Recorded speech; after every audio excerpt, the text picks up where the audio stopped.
¿Qué tal amigos? Bienvenidos a Tercer Fútbol, una nueva entrevista en este portal digital, en esta revista web. Nos acompaña en esta ocasión desde Venezuela Jorge Durán. Él es entrenador, director técnico, preparador físico, que ha tenido una trayectoria en diversos clubes, tiene experiencia en Colombia, en Venezuela, en Ecuador. Nos va a ir contando todo lo que ha sido su carrera y los proyectos que tiene a futuro. Profe, bienvenido a Tercer Fútbol.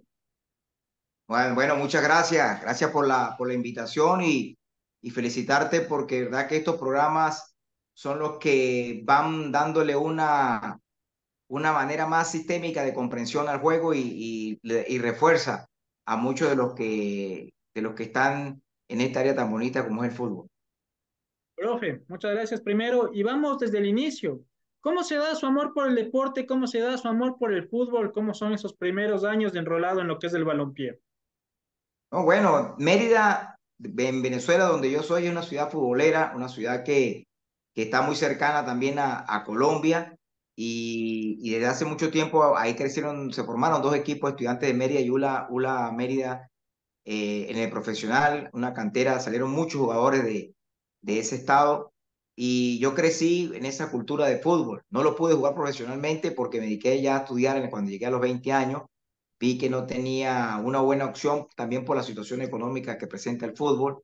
Me dediqué a estudiar licenciatura en educación física, me gradué y al terminar de graduarme empiezo muy temprano ya con el fútbol profesional. Me tuve que ir de Mérida a Puerto Ordaz y ahí empezó mi recorrido profesionalmente como preparador físico. Me tocó Mineros de Guayana, donde asistí a una Copa Libertadores inmediatamente. Profe, ¿cómo son esos primeros años de tener el contacto ya con un grupo, con jugadores profesionales y desarrollar su preparación física? Es una pregunta muy interesante porque creo que todos los que estamos en este ambiente de fútbol los primeros años empezamos como a descubrir aspectos del juego, integrales del juego, sobre todo en el aspecto donde yo comencé en la preparación física. Te estoy hablando de hace más de 25 años, donde se desarrollaba un aspecto lineal, donde había unos ejercicios o metodologías muy descontextualizadas al juego, y el hecho de ir progresivamente estudiando, preparándome, asociándome, pues me fui como transformando esa idea, ese poder de convencimiento y creo que el apoyo del profe Richard Páez, cuando lo conocí, pues fue un aval importante para empezar a cambiar ese proceso metodológico y de ejecución a través de diferentes propuestas, ¿no? Y volverme como un entrenador más sistémico, más de lectura de juego, y eso me ayudó mucho hasta lo que hoy en día es Jorge Durán, transformado directamente hacia la dirección técnica.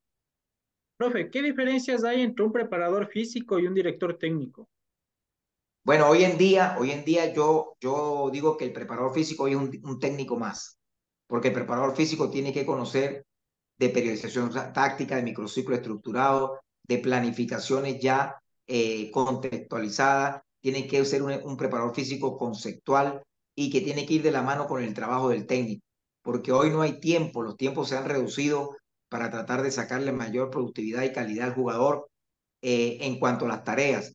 Fíjate que ya una pretemporada te dan 25 días, a la semana ya están haciendo fútbol, ya las carreras continuas, los trabajos que le quitaban tiempo y dinámica al fútbol ya prácticamente están desapareciendo.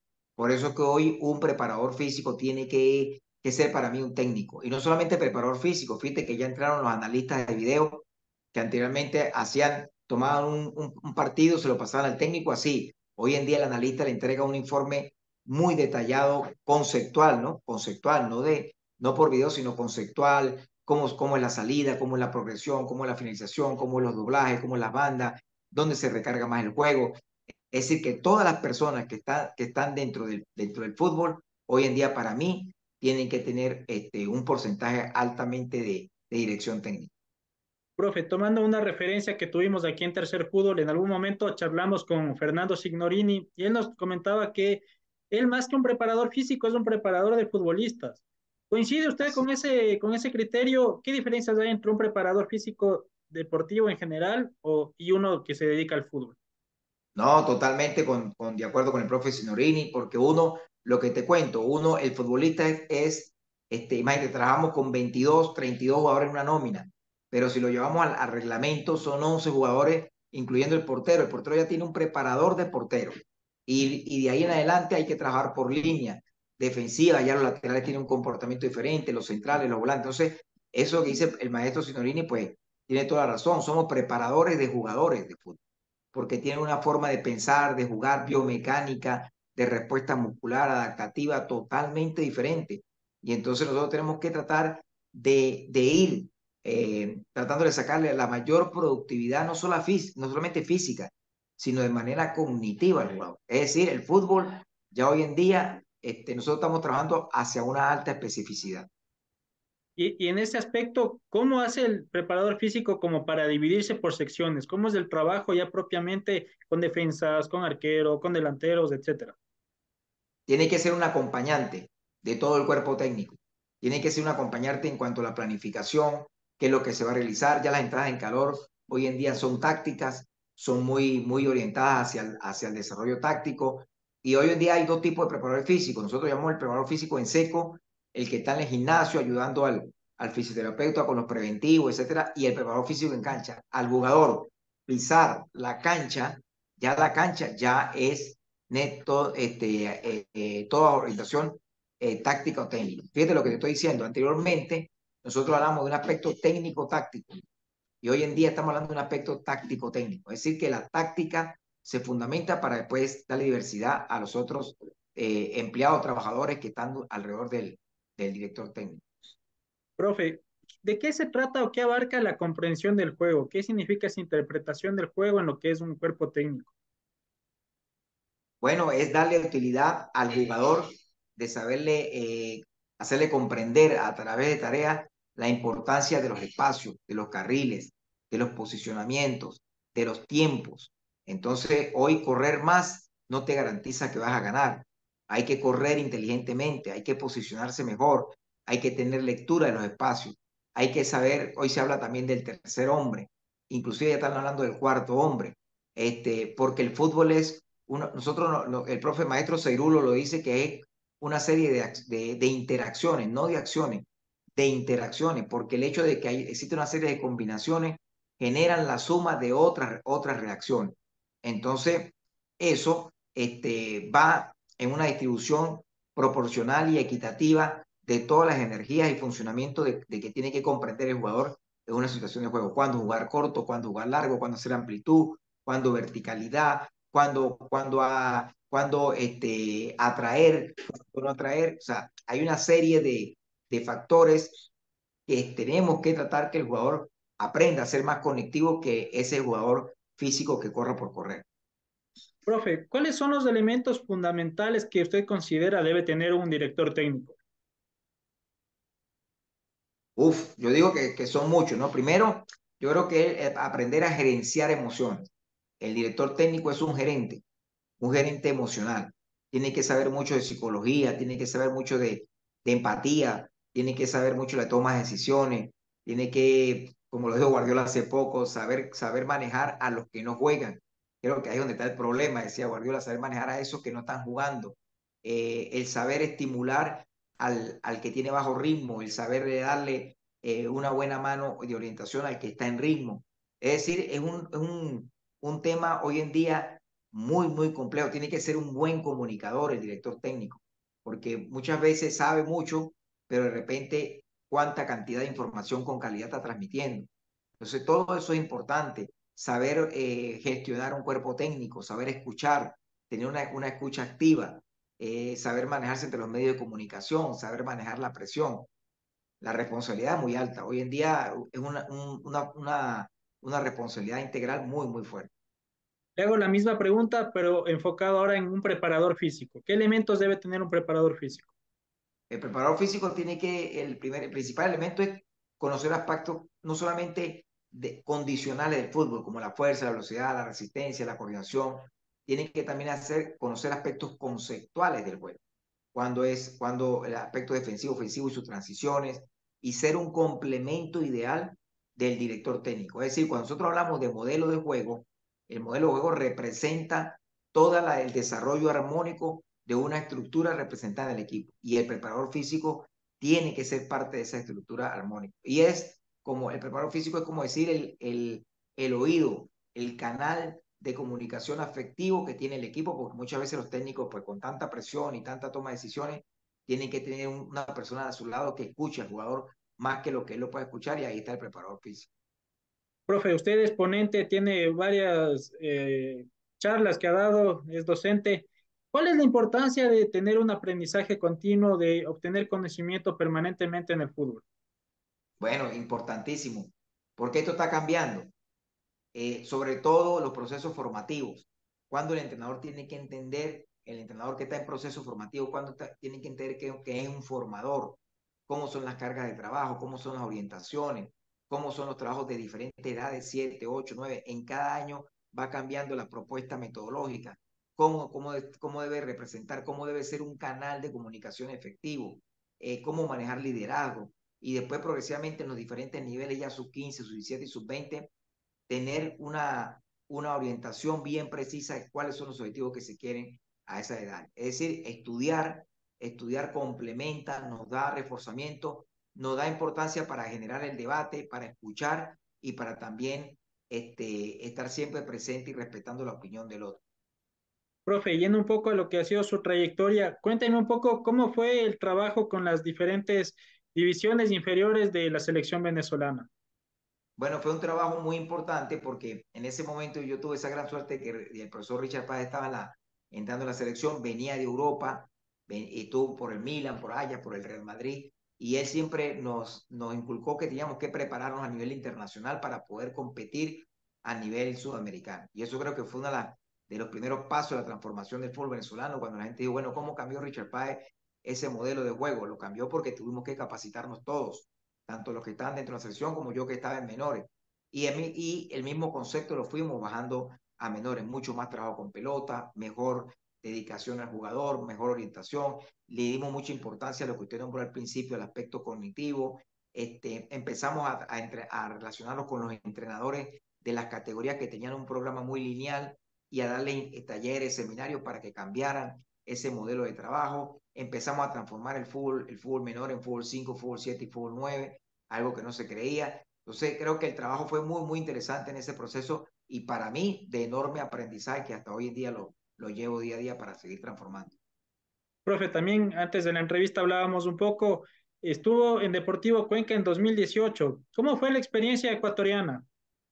Muy, muy buena. A mí Ecuador, yo siempre lo reflejé en todas mis entrevistas que me han realizado en Colombia, en Perú, en Argentina. Y yo les digo, mira, el fútbol ecuatoriano para mí va a tener ya está teniendo unos grandes pasos, porque la gente ve directamente Independiente del Valle, pero hay unos equipos que están trabajando muy, muy bien a nivel de formación, academias que están haciendo, que no se nombran, pero que están haciendo trabajo interesantísimo a nivel de scouting, que están promoviendo jugadores y que el entrenador ecuatoriano está cambiando, está entrenando de una manera diferente y está dando una propuesta muy interesante para llevar a Ecuador a un nivel competitivo. Bueno, para la muestra un botón, Ecuador entró al Mundial, Ecuador quedó campeón ya de Copa Sudamericana con Independiente del Valle, ya quedaron también campeón de Copa Libertadores, es decir, que algo por detrás de todo eso se está haciendo y creo que el nivel de estadios, de cancha, el nivel de los equipos, no, eso está haciendo, pero creo que para mí está Brasil, Argentina y Ecuador en el nivel de escala de competición en Sudamérica. Profe, perdón que los lleve un poco hacia la rama ecuatoriana, pero ¿cuáles son las características del futbolista ecuatoriano? El jugador ecuatoriano tiene una característica súper importante. Primero, el tipo de fibra muscular que tiene con toda esa gente que es de la costa, de Esmeralda, que son explosivos, rápidos, jugadores altos, fuertes, pero también tiene jugadores muy técnicos. Aparte, eso le da una combinación letal.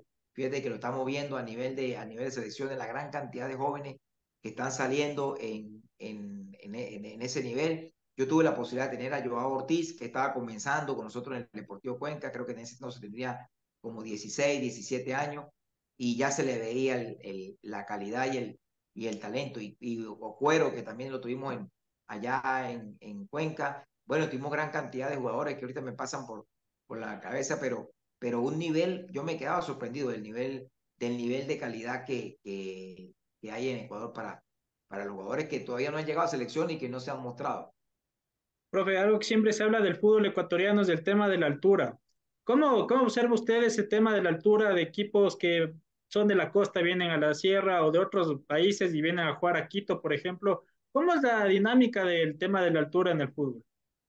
Bueno, nosotros lo vimos con Cuenca también, cuando subía a Barcelona, cuando tenía que ir Emelec, pero yo veo el fútbol dentro de Ecuador muy, muy parejo. Yo creo que esa diferencia no son muy marcadas en Ecuador, del llano a la altura, porque de repente Barcelona ahí te gana en Cuenca o te gana en Quito.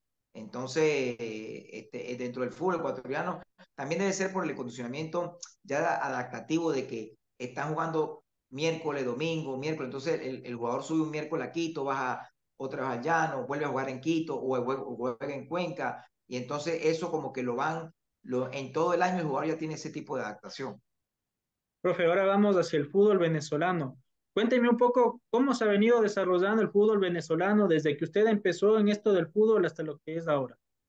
Bueno, yo creo que uno de los pioneros en todo el trabajo que se fue realizando el profe Richard Páez, que manejó muy bien el concepto de irreverencia, se le empezó a ganar a Uruguay, a Chile, a Paraguay, a Bolivia, a Ecuador, también se le ganó allá en Quito, y fueron triunfos que fueron mostrando esa irreverencia y esa calidad del jugador venezolano. Después vino el profe César Faría, que también demostró una calidad extraordinaria en el manejo del equipo, de la selección, llegando a cuarto de final en Copa América, que fue también un hándicap importante.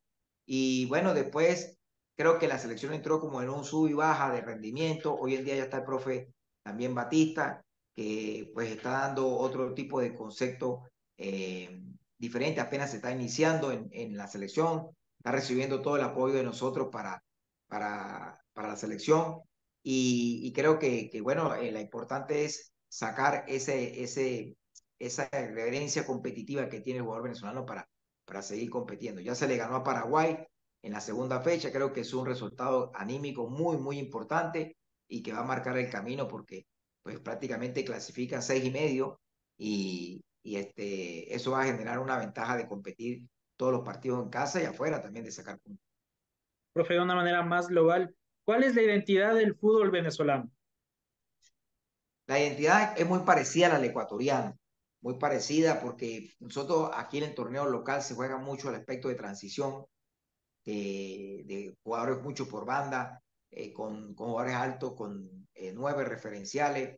Y creo que el hecho de tener jugadores como Yángel Herrera, como Tomás Rincón, como Soteldo, como Sabarino, jugadores que están en el mismo rondón, que están en un nivel de top de competición con equipos de jerarquía, pues también le da un nivel de buena posesión, de buena toma de decisión, de tipos que son atrevidos y buenas combinaciones de fútbol. Entonces, creo que Ecuador, Colombia, Venezuela, nos parecemos como en algo en cuanto a esa forma de jugar y ese estilo por eso que lo llaman, se hacen clásicos, porque se parecen mucho esos partidos, pero siempre ganar con la calidad y la jerarquía, el talento que se tiene en cada país, y Venezuela creo que lo está desarrollando con buen nivel.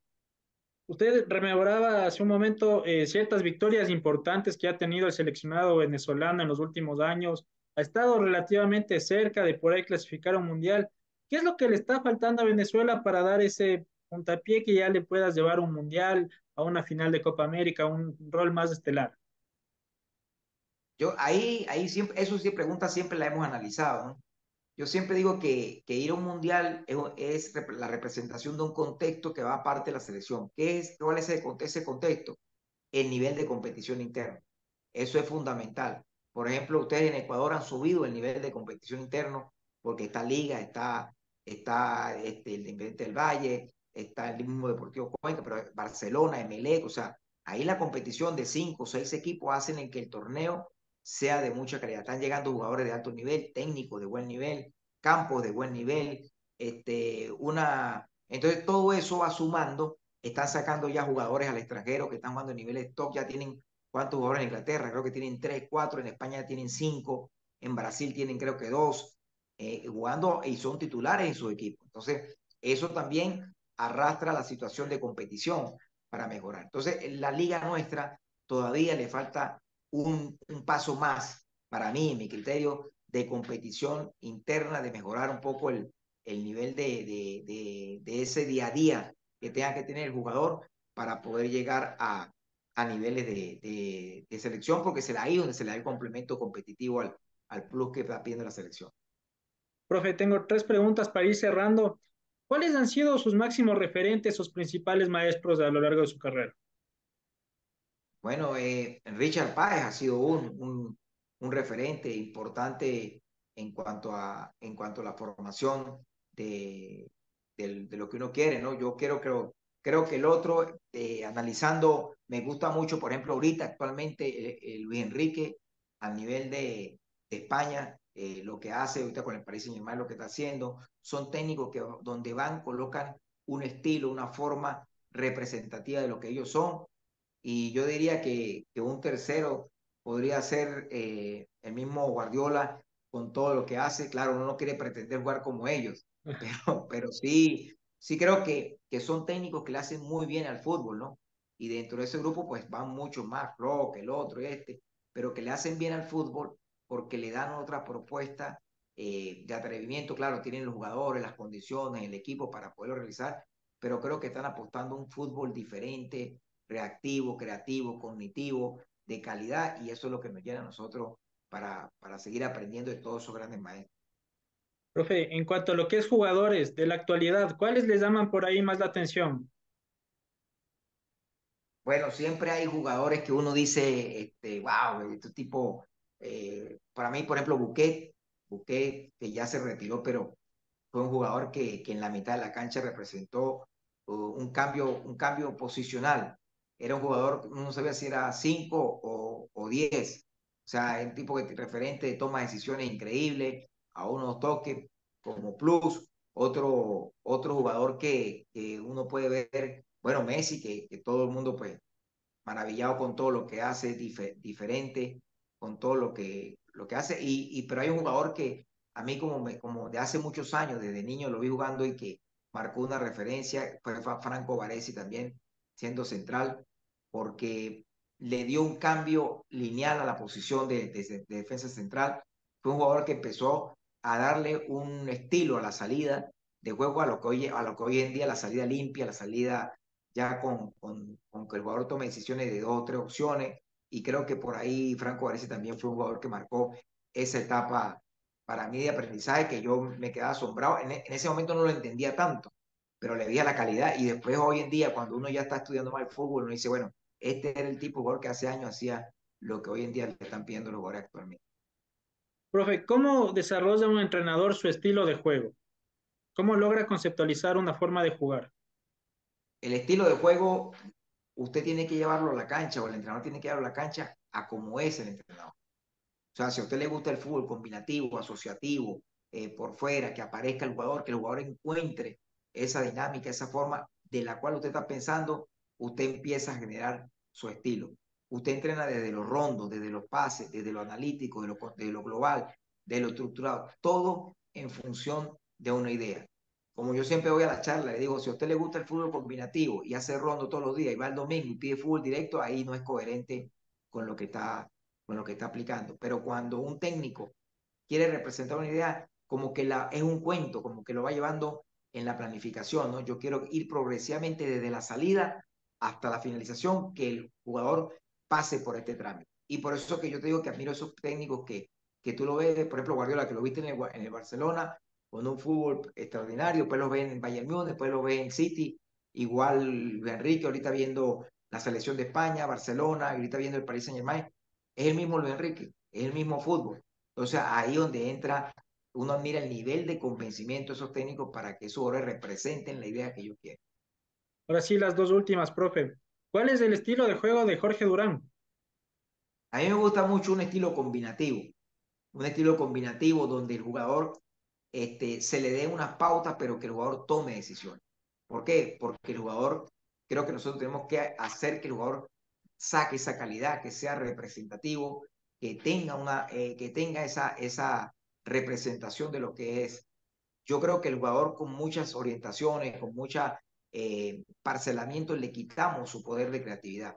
Entonces me gusta rescatar ese jugador que tenga enganche, que sea libre, que tenga la posibilidad de hacer conexiones y voy hacia ese estilo. Y el fútbol también nos va enseñando a no ser pragmático, en el sentido de que si tenemos esos tipos de jugadores, hacerlo, si no, tratarlo de irlo adaptando progresivamente a lo que se quiere.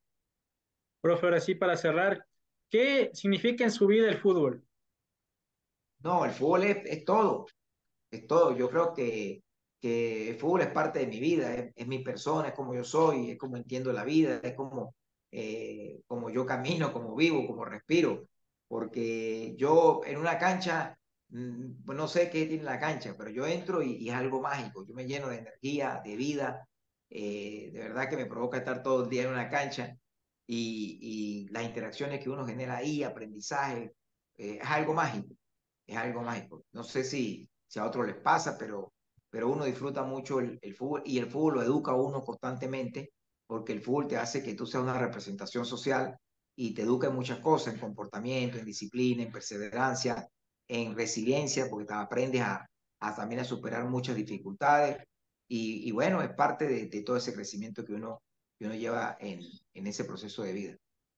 El profesor Jorge Durán en Tercer Fútbol. Profe, muchísimas gracias. Varios conceptos, bastante aprendizaje durante esta charla. No, gracias a usted. Pues bueno, igual, fíjate que hablando de fútbol uno puede estar Sí. todo un día también y cuando es ameno, como con las buenas preguntas puntuales tuyas, pues se hace bien entretenido. Agradecido a todos, un saludo a todos los de a tu audiencia y de verdad felicitarte por esa calidad de, de programa que tienes porque sigue educando a través de esta formación. Bueno, profe, que no sea la última vez que charlemos y nuevamente muchísimas gracias y un gran abrazo. No, dale, dale, y a la orden. Gracias, profe.